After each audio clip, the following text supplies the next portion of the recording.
The other thing that Nicholas Wilton taught me on some of his free courses was just the joy and experimentation and just being free to try things. And I think my process of the way I paint is very intuitive. Yeah, my process of painting is very intuitive rather than following a more traditional techniques.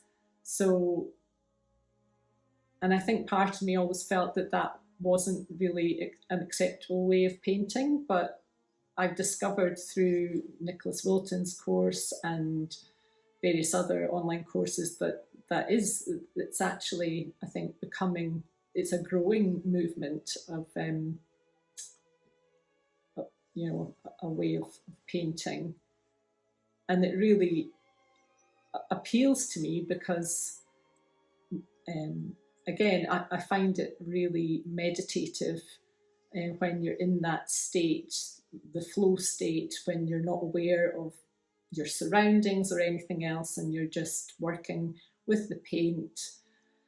Your mind is empty, and it's just a fantastic feeling. And sometimes, you know, I might have had a great time in the studio all afternoon thinking I'm doing some fantastic work here. And sometimes at the end of it all, I stand back and it's a load of rubbish. But it's okay, even on those days where the finished work for that day, it's not finished work, but for that day, it might not have produced anything wonderful in that particular session. But it's still another stage, you know, it's going to move on from there. But what it has done when I'm in that state of painting, what it has done is lifted my mood. And so, you know, I see it as a really important part in my life. I think my passion for art and just being creative in general has always been there as far as I can remember. My earliest memories were painting in the school classroom in primary one and being called over, not wanting to leave the easel.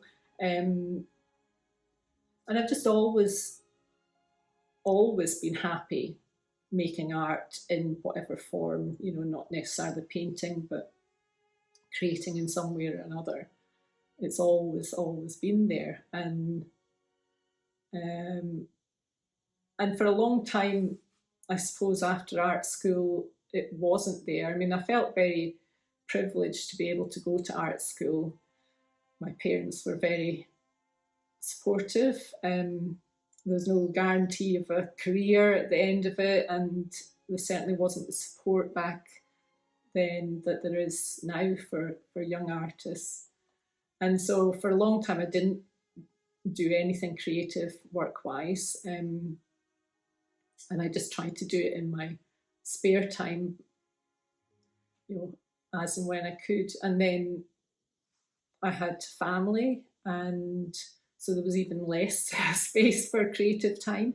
But even then, you know, I would be involved in the kids in their primary school and school fairs and things like that. And I was always decorating the school and doing the Santa's grotto and things like that. So I was always in some way involved, face painting, you know, if there was anything on the creative side, I would be involved with it.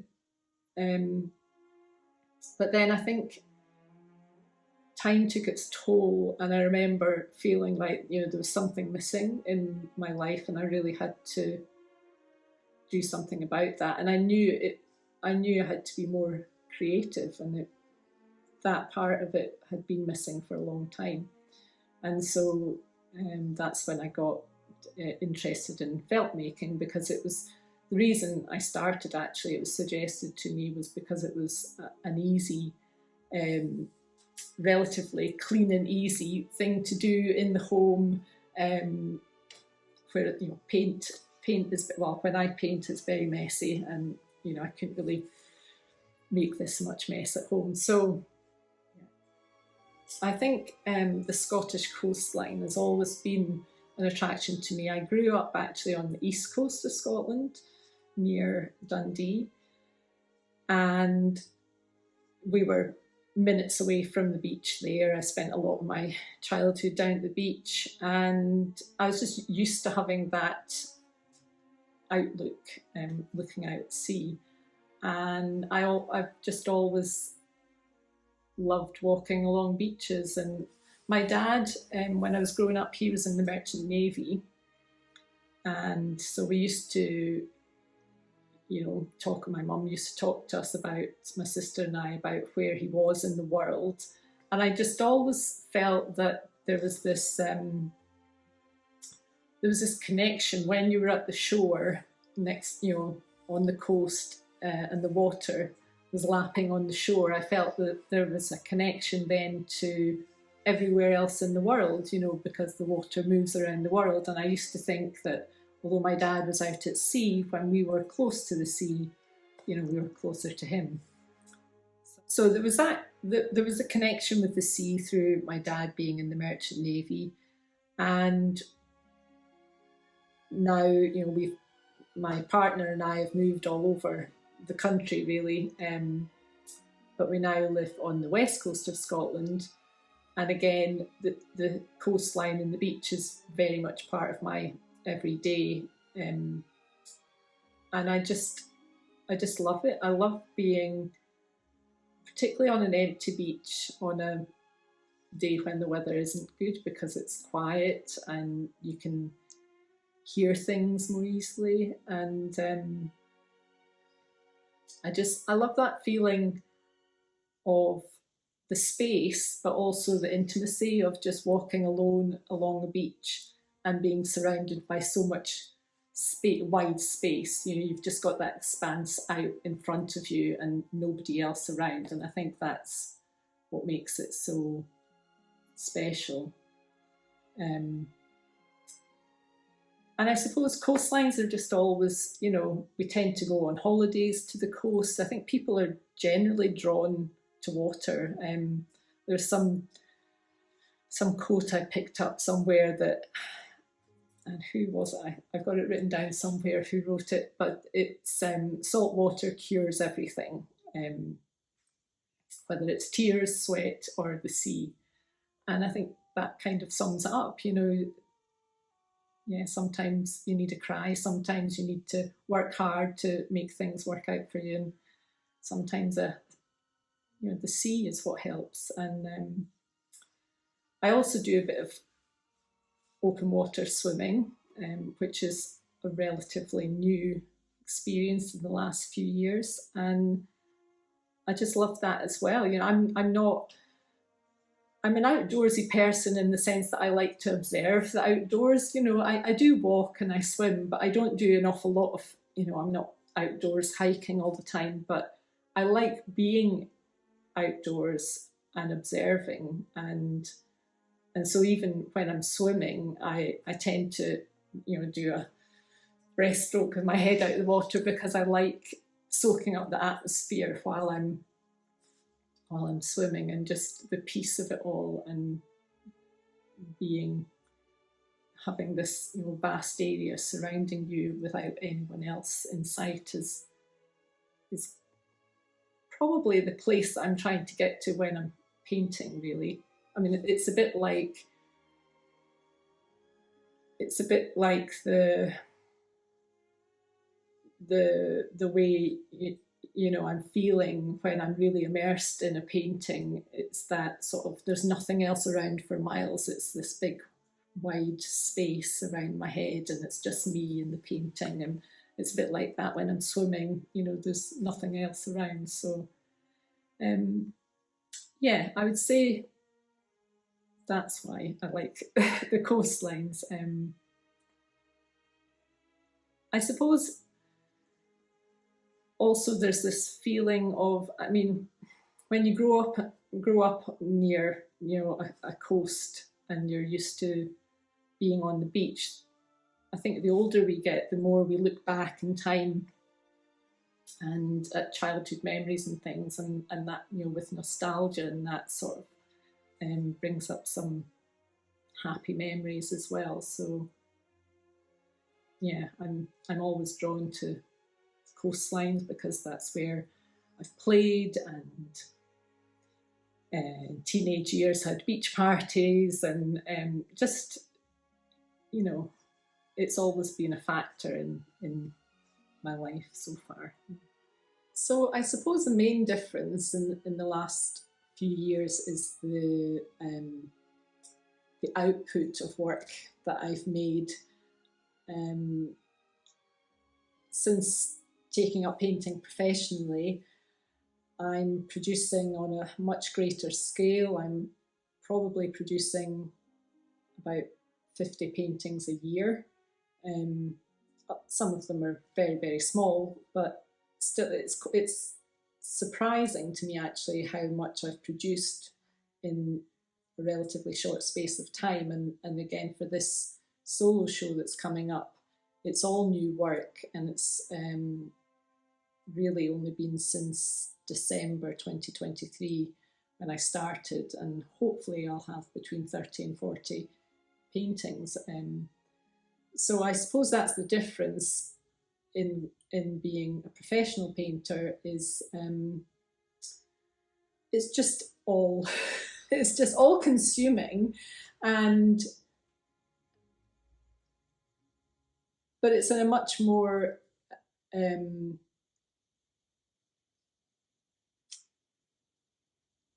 much so there's a much more consistent approach to it.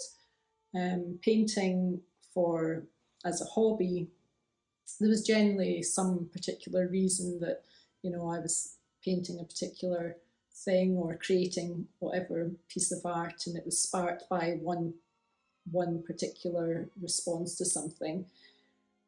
Whereas my painting practice now is a never-ending response, and each group of paintings is the jump off point for the next group. And so although I do take a lot of outside inspiration, it's also looking at my own work as inspiration, because I am still very much, I feel, in the early stages and still growing into my style, and trying to focus and just trying to really pinpoint what areas where my interests lie, and I do have a good sort of general idea of what that is, but there's always this feeling that I'm not quite there yet. It's still somewhere in the mid distance. That's where I'm aiming for, and maybe that's just always the way it will be. Because I'm always sort of looking forward and looking to the next challenge, I suppose, in my painting. Yeah, it's a tricky one, trying to call yourself a professional artist. Well, for me, it has been. I'm not sure there was a particular moment when I thought, oh, yes, I'm a professional artist now. It's sort of grown upon me, and it's been a case of just gradually increasing confidence and getting feedback, and just realizing the situations that I've been in with my work. Now I can call myself a professional artist now, but sometimes I suppose it's that imposter syndrome thing. I still have difficulty with it. But I think just having recognition from galleries and peers, and that's come from the galleries that have approached me to show my work, and also I'm in some artist groups, and they've been very helpful. They deal more with the business side of things, and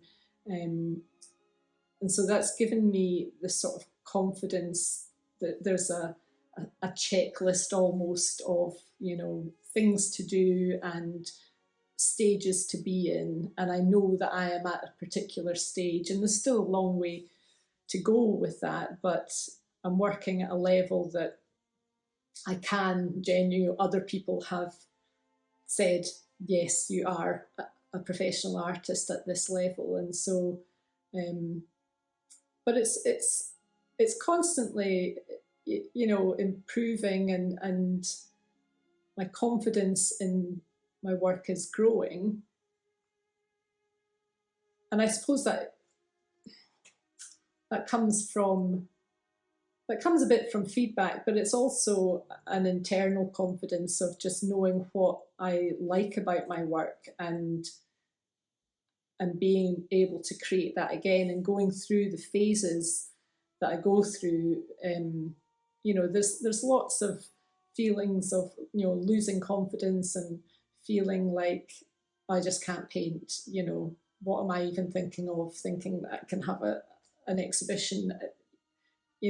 I think lots of artists feel that way all the time, and no matter what stage you are.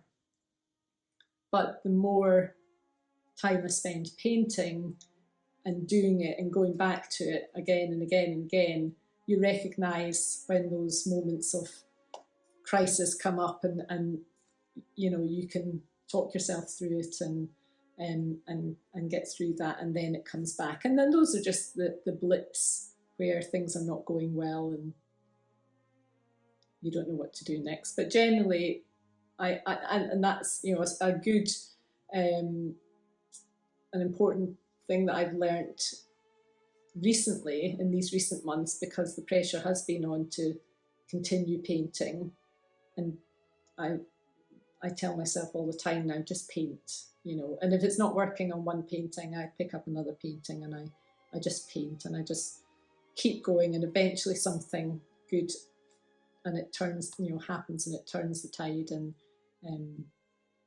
then the energy is back, and I'm off, and I can get excited about things again.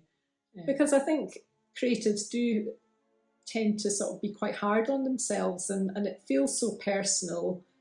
You work on your own a lot. There's not an awful lot of feedback often, or conversation. Artists tend to be isolated and working away on their own, and so it can play tricks with your head sometimes when things aren't going so well. But I definitely feel that I'm now a bit more confident and able to recognise those moments and realise that they are just part of the process, and that you have to go. You will have those moments. There's no way of avoiding them, and generally, the paintings that I've ended up being happiest with are the ones that have given me the most problems during the making of them, and you hate them for ages, and then you end up loving them because you've been through so much with them. It's kind of a relationship is formed with the painting. So I think I'm just passionate about how it makes me feel.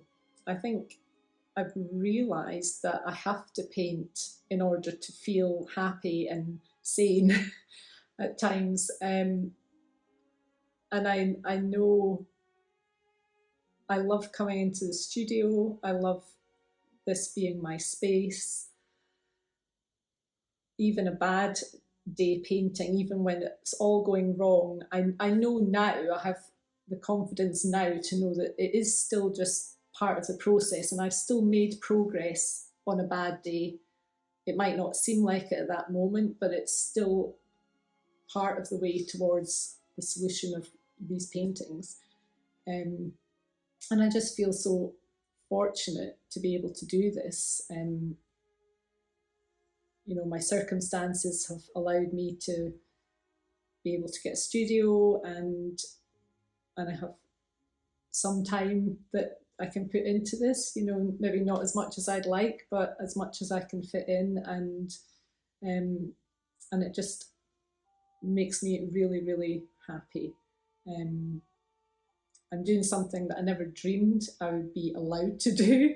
when I was, if you'd asked me when I was young, what would I want to do? I would want to paint all day. That's what I would like to do with my life. I would like to paint all day. And that just seemed like a ridiculous notion, and nobody was going to let me do that. And now I'm doing it, and I can't believe it sometimes, really. And even better, I'm able to show my work in galleries and exhibitions, and which is something that I've always sort of looked at other artists doing, and again, I secretly really, really wanted to be there, and so I just need to. It's just a good place to be, and I like to remind myself how fortunate I am to be doing this, and it helps with everything in life, really. I think if you've got passion that you can go to and you can spend a bit of time on that passion every day, then it just helps with coping with life, really, and all the ugliness of life out there and the terrible things that are going on. And yeah, so sometimes it feels a bit trivial painting all day, and compared to the real world and what's going on in the world. But then I know how much it helps me cope with that. And I think for people to have art in their life, well, it's such a personal thing, and it means a lot to people to have some beauty or interest or whatever the art is, something that takes them slightly out of the real world and the despair and all the terrible things that are going on. And it's something beautiful, something creating things from nothing is an amazing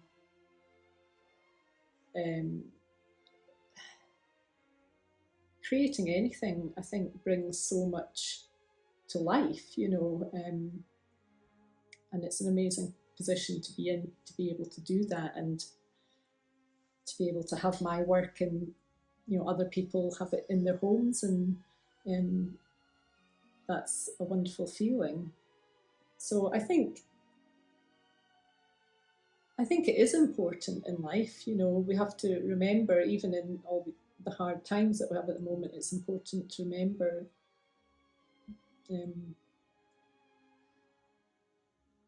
how much we need beauty and art and